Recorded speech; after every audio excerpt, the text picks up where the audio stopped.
கிறிஸ்துவுக்குள் அன்பான சகோதர சகோதரிகளே, உங்கள் யாவருக்கும் கர்த்தராகிய இயேசு கிறிஸ்துவின் நாமத்தினாலே சோஸ்திரங்களையும் நல்வாழ்த்துக்களையும் இந்த நாளிலே சொல்லிக் கொள்கிறேன்.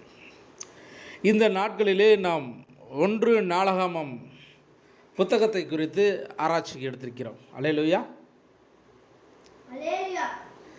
இந்த நாளாகமம் புத்தகம் என்ன சொல்ல போகிறது, இந்த புத்தகத்தை யார் எழுதியிருக்கிறார், இது சொல்லப்பட்ட விவரங்கள் என்ன என்பதை குறித்து இன்று நாம் ஆராய்ச்சிக்கு எடுத்திருக்கிறோம். இந்த ஆராய்ச்சியிலே நாம் இன்று கற்றுக்கொள்ளப் போகிறது என்ன என்பதை குறித்து நாம் பார்க்க போகிறோம். இந்த நாளாகமம் புத்தகமானது எஸ்ரா என்ற ஒரு தீர்க்கதரிசியானவன் எழுதியிருக்கிறதாக நம்பப்படுகிறது. இது எந்த சூழ்நிலையில் எழுதப்பட்டிருக்கிறது என்றால், பாபிலோன் சிறையிருப்பின் இறுதியிலே அங்கே எழுதப்பட்டிருக்கிறது என்று ஆராய்ச்சியில் சொல்ல முடியும். இங்கே ஒரு விடப்பட்ட செய்திகள் அங்கே புத்தகத்தில் இருக்கிறது. இங்கே விடப்பட்ட இந்த செய்திகள் இந்த தேவ புத்தகத்திலே அங்கே கிரேக்க மொழியிலே அங்கே கிரேக்க மொழிபெயர்ப்பிலே அங்கே காணப்படுகிறது. இந்த சம்பவமானது 460 வருட வரலாறாக அங்கே காணப்படுகிறது.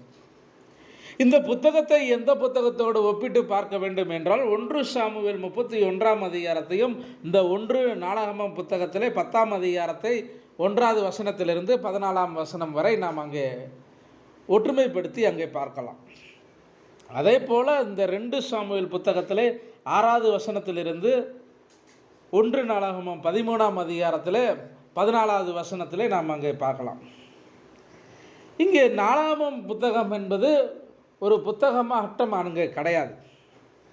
ஏனென்றால் இந்த புத்தகத்தை இங்கே நெகோமியா, எஸ்ரா என்ற இருவரும் இணைந்து இந்த புத்தகத்தை தேவனுடைய பரிசுத்த ஆவியினாலே அங்கே ஏவுதலினாலே அவர்கள் எழுதப்பட்டிருக்கிறார்கள்.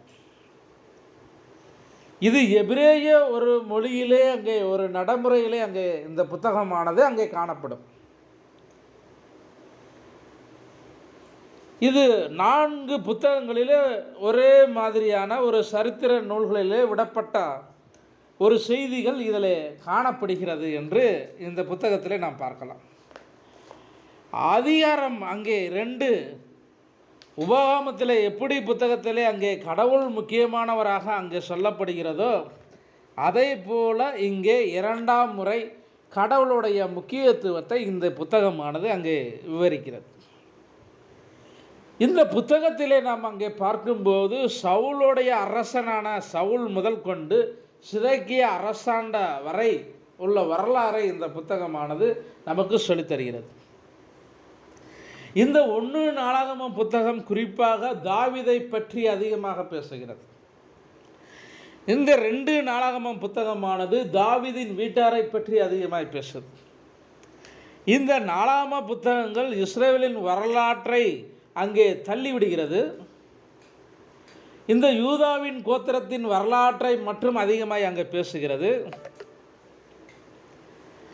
ஆனால் தாவீதின் தாவத்தை நாம் 1வது நாளாகமத்தில் அங்கே காண முடியாது.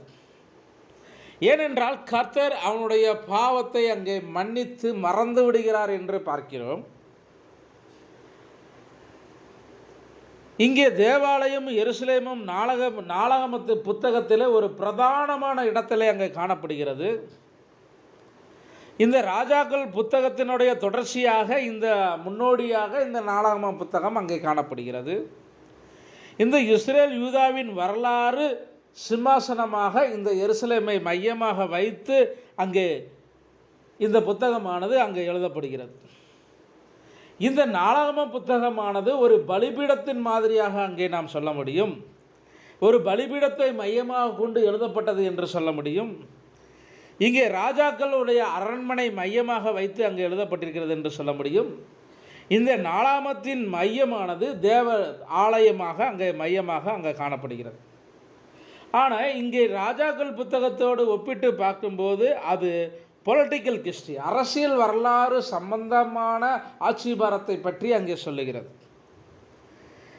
ஆனால் நாளாகமம் புத்தகமானது இங்கே ஆன்மீக வரலாறு, ரிலிஜியஸ் ஹிஸ்ட்ரியை பற்றி அங்கே சொல்லுகிறது. நாளாகமம் ராஜாவின் புத்தகத்திற்கு அங்கே ஒரு விளக்க உரையாக எக்ஸ்பிளனேஷன் என்று சொல்லலாம். ஆனால் அடிக்கடி நாளாகம புத்தகத்திலே அங்கே எழுதப்பட்டிருக்கிறதை நாம் பார்க்கலாம். ராஜாக்கள் புத்தகம் ஒரு மனித கண்ணோட்டத்தின்படி அங்கே எழுதப்பட்டிருக்கிறது, அது சொல்லப்படுகிறது. ஆனால் நாளாகமம் புத்தகத்தை பார்க்கும்போது அது கடவுளின் பார்வையில் எழுதப்பட்டது என்று உறுதியாக நாம் சொல்ல முடியும். இந்த 1 நாளாகமம் புத்தகத்தில் 29 அதிகாரங்கள் அங்கே காணப்படுகிறது. 942 வசனங்கள் அங்கே இருக்கிறது. இந்த வம்ச வரலாறு அங்கே சொல்லப்படுகிறது. 1 நாளாகமம் 3ஆம் அதிகாரம் 5வது வசனத்திலே பார்க்கும்போது, 3வது அதிகாரம் 31ஆம் வசனத்திலே பார்க்கும்போது இந்த ராஜாக்களுடைய வம்ச வரலாறானது அங்கே தெளிவாக சொல்லப்படுகிறது. அதிகாரம் 10 நாம் அங்கே பார்க்கும்போது சவுலுடைய ஆட்சி பாரத்தை அங்கே சொல்லப்படுகிறது. அதிகாரம் 11 29வது வசனத்திலே பார்க்கும்போது இங்கே தாவீதினுடைய ஆட்சி அதிகாரத்தை பற்றி அங்கே சொல்லுகிறது. தாவீதின் பராக்கிரமத்தை அங்கே சொல்லுகிறது.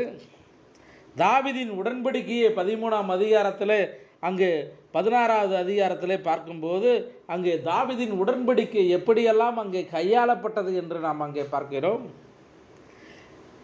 இங்கே தாவீதினுடைய ஆலயமானது அங்கே 17ஆம் அதிகாரத்தில் அங்கே சொல்லப்படுகிறது. இந்த தாவீது செய்த யுத்தங்கள் அங்கே 18 20ஆம் அதிகாரம் வரை அங்கே சொல்லப்படுகிறது. இந்த தாவீதினுடைய பாவமானது மக்கள் தொகையை கணக்கிட்ட சங்காரத்தூதன் வருகையின் போது அங்கே வரக்கூடிய அந்த பாவத்தின் முன்னோடியை அங்கே சொல்லப்படுகிறது. இங்கே ஆலயம் கட்டுவதற்காக தீவிரமான ஒரு ஆயத்தத்தை அந்த தாவீது மேற்கொண்ட காரியத்தை அங்கே நாம் பார்க்கிறோம். இப்படியா இங்கே முக்கியமான வசனங்கள் அங்கே 9ஆம் அதிகாரத்திலே 1வது வசனம் 2வது வசனம் 10ஆம் அதிகாரத்தில் 13ஆம் வசனத்தை நாம் அங்கே சொல்லலாம். இந்த தொடர்ச்சியாக இங்கே 2ஆம் நாளாகமம் புத்தகத்தை நாம் அங்கே பார்க்கும்போது அது சாலமோனின் ஆட்சி பாரத்தை அங்கே விவரித்து சொல்லுகிறது. ஆலயம் கட்டுவதே அங்கே ஒரு முக்கியமான நோக்கமாக அங்கே பார்க்கிறோம். இங்கே ராஜ்யம் அங்கே பிளவுபடுகிறது. யூதாவின் வரலாறு அங்கே சொல்லுகிறது.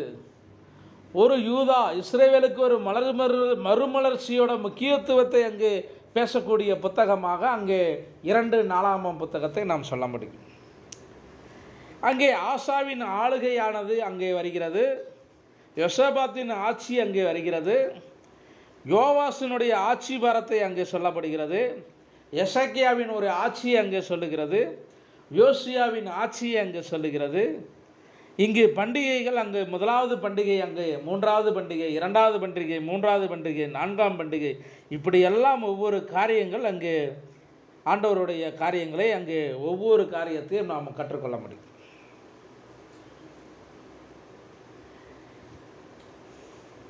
இந்த நாளாகம புத்தகம் முக்கியமாக revival, renewal, reformation, return to the word of God, lead to the repentance of the people and reformation of the nation என்று இப்படியெல்லாம் அங்கே வரையறை சொல்லி அங்கே சொல்ல முடியும். இந்த ஜனங்களுக்கு ஒரு வரையறையை அங்கே கொடுத்து ஒரு தேசத்தை அங்கே கட்டளையிடும்படியாக இங்கே 2 நாளாகமம் புத்தகத்திலே ஒரு அரசியல் பார்வையோடு, ஒரு அரசியல் சித்தாந்தத்தோடு, ஒரு மனிதர்களுக்காக தேவையான ஒரு மறுமலர்ச்சியின் முக்கியத்துவத்தை இந்த புத்தகமானது அங்கே சொல்லி அங்கே நிறைவு செய்கிறது. இது தேவனுடைய பார்வையிலே எழுதப்பட்ட ஒரு நூல். இதை அதிகமாக நாம் படித்து தெரிந்திருக்க வேண்டிய அவசியமாக இருக்கிறது. இது வம்ச வரலாறை அங்கே சொல்லுகிறது. இங்கே 2வது நாளாகமம் புத்தகம் 5, 6, 7, 10, 26, 36 ஆகிய அதிகாரங்களை அங்கே படிக்கும்போது ஒவ்வொரு காரியத்தையும் அங்கே தெளிவாக அங்கே சொல்லுகிறது. இந்த ராஜாக்கள் ஆளுகை ஆசா, யோசபாத், யோவாஸ், எசேக்கியா, யோசியா இவர்களுடைய ஆட்சியின் தன்மைகள் அங்கே சொல்லப்படுகிறது. இது ராஜாக்களின் புத்தகத்துக்கு முன்னோடியாக அங்கே பார்க்கிறோம். இந்த புத்தகங்கள் நமக்கு இவ்வளவு காரியத்தை அங்கே கற்றுத்தருகிறது. இந்த நாட்களிலே நாம் இந்த புத்தகத்தை ஆராய்ச்சிக்கு எடுத்திருக்கின்றோம். இது முக்கியமான ஒரு புத்தகம், தேவனுடைய பார்வையில் எழுதப்பட்டது. இந்த புத்தகத்தை எழுதிய தீர்க்கதரிசிகள் எஸ்ரா, நெகேமியா. இது பாபிலோன் சிறையிருப்பின் இறுதி காலத்திலே எழுதப்பட்ட ஒரு நூல் என்று நாம் பார்க்கிறோம். இந்த புத்தகம் அதிகமாய் தேவனுடைய பார்வையிலே எழுதப்பட்ட ஒரு நூல். அதிகமாய் நாம் போதனை காரியங்களுக்கு இந்த புத்தகத்தை மேற்கோள் காட்டுவது கிடையாது. 100க்கு ஏதோ ஒரு 5% இந்த புத்தகத்தில் இருக்கக்கூடிய காரியங்களை எடுத்து பார்ப்பார்கள். இது ஒரு முந்தைய புத்தகங்களுக்கும் பிந்திய புத்தகங்களுக்கும் நடுவே சொல்லப்பட்ட ஒரு சம்பவங்கள், முக்கியமான சம்பவங்கள் அங்கே சொல்லப்படுகிறது. இங்கு தாவீது குடும்பத்தார் வீட்டாரை பற்றியும் தாவீதை பற்றியும் அவனுடைய ஆட்சி பாரத்தை பற்றியும் தெளிவாக சொல்லக்கூடிய நூல். இதை நாம் அதிகமாக படிக்க இன்னும் அதிகமான காரியங்கள் நமக்கு வெளியரங்கமாகும். கர்த்தர் தாமே இந்த வார்த்தையை ஆசீர்வதிப்பாராக. ஆமேன்.